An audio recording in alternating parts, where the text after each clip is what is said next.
we're diving into the ultimate decluttering survival guide to help you get rid of clutter and reclaim your home. Whether you're a decluttering newbie or a seasoned pro, these tips will ensure that you overcome procrastination and see progress. One of the most important things to get you started, to get you over the hump of procrastination, is to find your inner motivation. So let's do that. Part of the Decluttering Survivor Guide is to get motivated and commit to decluttering, and I'm here to help you do just that. Having clutter impacts all aspects of our lives. It affects us physically, emotionally, mentally. At times, it can feel like we are suffocating in our space, surrounded by all these things, draining our energy. And the truth is, we know that we have to purge, yet for some reason, we feel stuck. Maybe you're someone who's procrastinating right now. Maybe you found yourself saying to yourself, "Oh, I'll just do it tomorrow." But tomorrow just never comes. Or you're someone who is so overwhelmed by the sheer amount of clutter in your home that you find yourself struggling with decision fatigue. Like, where do I even start? Regardless of the reason, I'm here to help you rip off the Band-Aid. The truth is that clutter won't magically make its way out of your home. Also, while you're procrastinating getting it done, you're creating more and more scary stories in your head for why you can't do it and how bad it actually is. And the truth is that all that scary stuff comes before you actually declutter. I have worked with dozens of clients, and some of them even came to me saying, "I can't see myself parting with anything in my home." And yet, every single one of them was able to make progress little by little. The point is that the toughest thing is to get started and take action. So right now, don't think. Just walk up to a random item that you don't use or need and toss it. I assure you, an item like this is not hard to find, and it won't feel as painful as you might think. If you truly want to achieve a clutter-free home, answer this one simple question. Why? What are your reasons for wanting a clean and tidy home? How will your life improve if you invest the time to declutter? The more specific you can be, the better. What this activity does is it helps shift your mind from procrastination to commitment. And anytime you feel like you lack motivation and momentum or feel overwhelmed, go back and revisit your why statement. Think of the transformation to you, your home, and your family that'll come out of purging paperwork that's been sitting there for 3 years, parting with huge pieces of appliances you haven't used and possibly are broken. How would it feel to have dresser drawers that are no longer overflowing? Only wonderful things are on the other side of decluttering. Don't fear, commit. Next, let's move on to one of the most important phases of the Decluttering Survival Guide, and it's that the magic is in the planning, something that is overlooked by many of us. One of the biggest mistakes in my experience as a coach that I see clients make is that they jump right into decluttering and oftentimes organization, which is like a big no-no. We do not organize clutter. But they're jumping into decluttering because they're super excited, but there's like no game plan, which leads to sporadic and oftentimes aimless decluttering. We are doing a little bit over in the kitchen, a little bit in the bathroom, maybe a shelf in the linen closet, right? We're investing the time, the energy, and all that into random areas all over our house. And at the end of it all, we're like, I'm not really seeing much progress. And it's because there is no plan in place. Okay? The magic sauce, the secret is in the planning, which won't take you more than a few minutes. So how do we plan for our decluttering extravaganza? Step 1, you're going to identify all areas of clutter. This simply means you grab a piece of paper, maybe your phone, and you walk around your home and you write down all areas of clutter. So this is, your kitchen, the master bedroom, the closet, the living room, the garage, whatever. Make a list of all the areas in your home that have clutter. Once you're done with that, you're just going to take a few minutes and you're going to prioritize them. So on a scale of 1 to 5, if you have a large home, 1 to 3, if you have a small space, you're gonna label the items on your list for level of importance. 1 are your eye twitch areas. So maybe your kitchen that you wanna prioritize that must get done, right? So you're gonna label that list. You're gonna assign every area of your home a 1, 2, 3, 4, or 5. 1 means super important, must get done. 5 or 3 means can wait for later, okay?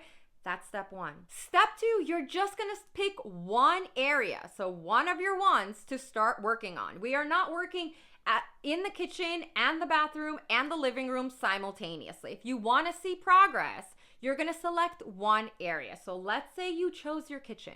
That in itself can still feel a little bit overwhelming. You're gonna take that room and you're gonna break it down into smaller, more manageable sections. This is what I call bite-sized decluttering. And immediately you will have your stress levels and feelings of overwhelm go from here to hopefully about here, right? Because small sections such as a drawer or a cabinet become much more manageable than just saying kitchen. And step three, you're gonna pencil it into your schedule. So you're going to decide how frequently and for how long you will be decluttering each week. And you're going to commit to your schedule. For more on how to create a decluttering plan for your entire home, you can join my free live Zoom workshop that I host every 2 weeks. I'll leave more information in the description and the link to sign up. Moving on in our decluttering survival guide to get you from cluttered to clean and tidy is phase 3. And phase 3 is the decluttering process. In phase 3, you want to choose your decluttering method and you want to stack up on supplies. You will need boxes and black garbage bags, right? We want to prep. I personally advise clients, and for myself, I prefer black garbage bags. I don't think it's a good idea to have clear ones because if you're somebody who experiences decluttering remorse or suffers from decision fatigue and it's hard for you to let go, if you have a clear bag sitting in your entryway or your living room and you can see through it, you're going to be tempted to remove some of the items. So we want to eliminate the temptation, and black garbage bags, you kind of out of sight, out of mind type of deal. And of course, my pro tip to you is whenever you're decluttering, you want to get those items out of your house as quickly as possible. So if you're going to be decluttering a lot of things, where are they going? What organization? What charity? Where are you dropping them off? Or do you have to schedule a pickup? So just kind of know how you will be removing the items from your home. Now moving on to the part about selecting a decluttering method. How you declutter is incredibly subjective. You can use the KonMari method, you can use Swedish death cleaning, or simply the 1-year rule. And for a detailed tutorial on the various different methods to decluttering, you can check out this video here. My personal opinion is that the method of decluttering is not as important as consistency.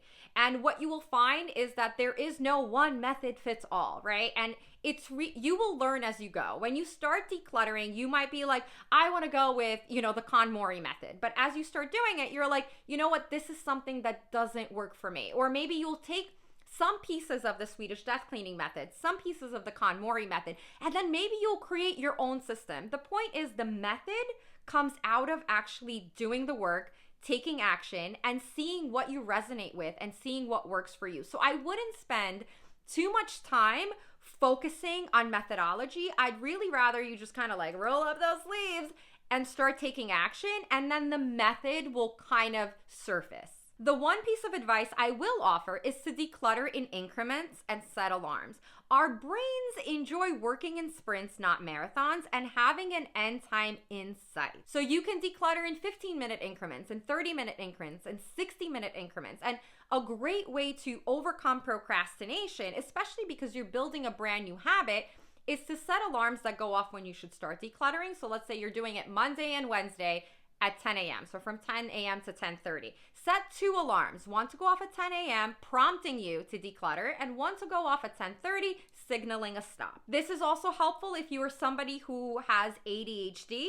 Keep the increments short, maybe 15 minutes at a time, but setting those alarms will keep you consistent. And here's another tip, and this is something that I do with all of my clients, and you're not going to be decluttering in sessions every single day. It's very, very rare. It does happen, but the reality is we have very, very busy lives. So committing to an hour a day, 7 days a week is just not realistic. It's a want, right? But it's not really something that we can do. But we don't want to lose the momentum of decluttering, especially again, when we're building a brand new habit. So a great strategy is on days when you do not have a decluttering session, get rid of 1 to 5 items a day. And these are random items. So you're not necessarily focused on the room you've selected, let's say such as your kitchen. You're randomly walking, through your living room, you see a broken picture frame, get rid of it. You're in the bathroom and you spot, an empty bottle of shampoo or a bottle of shampoo and conditioner that you're not going to use because it's not good for your hair, get rid of it. So randomly find 1 to 5 items a day on those days where you're not decluttering. This will continue the habit, this will continue the momentum, and this will continue the motivation. It works beautifully. And it's low stress. Moving on, we can't talk about a decluttering survival guide without addressing the elephant in the room. And the elephant in the room is, how do we overcome decluttering challenges? Because decluttering, there are certain common decluttering challenges which will come up. It is not going to be a smooth ride every single day. So let's chat about some of the more common ones and how you can overcome them when you encounter them. The first one, and it's super common, and it's encountering sentimental items or items that you have an emotional attachment to. What do? While it's totally okay to have a memory box, it is not okay to have a memory home. Keep what you must and take photos of the rest. Remember, we hold on to the memory in our minds and in our hearts. We don't actually need all the items. And the other thing that I do want to mention is that there is no pressure on you. Like if you are attached to an item or items, there's no pressure on you to like get rid of them, right? Because you're on this decluttering journey. What a lot of folks don't talk about is that you will end up decluttering the same room multiple times. And the more you declutter, the more you build the habit, you're going to also experience a lot of mindset shifts. And this is something where, we hear people talking about it and we're like, I just don't see it. Well, there's no way to see it unless you're actually doing the work. So you do change, you do evolve, right? You do gain a new perspective and a new appreciation for your home, your lifestyle, and what's in it. But this happens as you're on the decluttering journey. So don't worry if you're having a hard time parting with certain sentimental items because, the first time you declutter your kitchen, maybe you don't get rid of a lot, right? Maybe you get rid of 10%.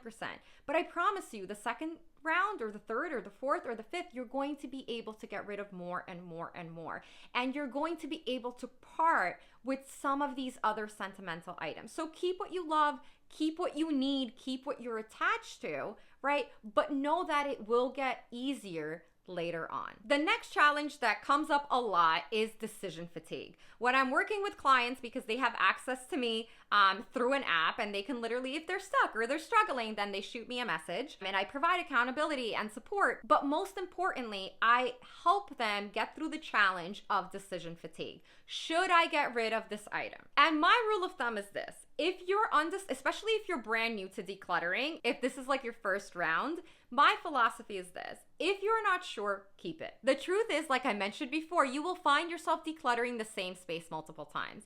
And since decluttering gets easier over time, while in this moment you might be unsure about the item, you might feel like you'll have regrets or guilt about parting with an item, there is no need to cost your body and your mind that stress. Leave the item. Okay, you're gonna have more opportunities to go back to the item. You might even take a night to think about it, to sleep on it. And I've had this happen a lot where clients are like, Margo, I can't part with this, right? And then the next morning, I get a message that's like, you know what? I slept on it. I woke up this morning and I decided, why do I need this? Like, why do I need so many towels? Trust the process and trust yourself. The next very, very common obstacle that comes up with decluttering is the fear of letting go. Look, the emergency apocalypse you're prepping for probably won't happen. And if you do occasionally, on the rare chance, get rid of something you need, my guess is you can go out and buy a new one. In all my experience working with clients and in my own decluttering journey, I can count on one hand how often an item is decluttered and then is needed. I encourage you to prioritize yourself and how you feel holding on to all these items instead of giving so much life to inanimate objects consuming your home. Once you start or resume decluttering, what you will notice is that it's not as scary as you thought. You will also begin to see changes in other areas of your life. Yep, improving one aspect of your life has a domino effect on other parts of your life as well. Everything is interconnected. I recently had a client 60 days into decluttering her home. Great progress. All of a sudden, she started going to the gym twice a week and stopped drinking soda. And this will happen to you as well. The key and the final phase in the Decluttering Survival Guide is maintenance. You want to maintain the clutter-free home that you accomplished. You've now done the work. You've invested time, energy into ridding your home of all of the things that no longer serve you. The last thing you want to happen is for it to go back to looking the way that it was. So it's so important to have habits in place that will maintain your home clutter-free. The rule is that more should always leave your home than enter it. And this requires that you develop daily habits. Just like you clean your home weekly, you should be decluttering weekly as well. So, for example, you bought a hair product you thought would be great, but it merely dries out your hair. Don't keep it. Give it away or toss it. Somebody offers you some free dish towels that you don't need. Just say no. You're in your closet trying to pick out what to wear and find a sweater which causes you to go, "What was I thinking when I bought this?" Instead of putting it back in your closet, drop it into your decluttering bin. And this is so important. Lastly, celebrate your wins along the way. Your progress getting started, completing a drawer, a room, dropping things off to donation deserves celebration. Don't treat it just like a thing you did, because remember, if it was that easy, you would have done it years ago. Remember that achieving a clutter-free home is completely subjective, and it will take as long as it takes. The most important thing is committing to decluttering, committing to a schedule, and sticking with it. For a list of different types of decluttering strategies, you can check out this video here. Thank you so much for watching. If you enjoyed my video, don't forget to hit the like and the subscribe button. As always, good luck on your decluttering journey, and remember to be good to yourself.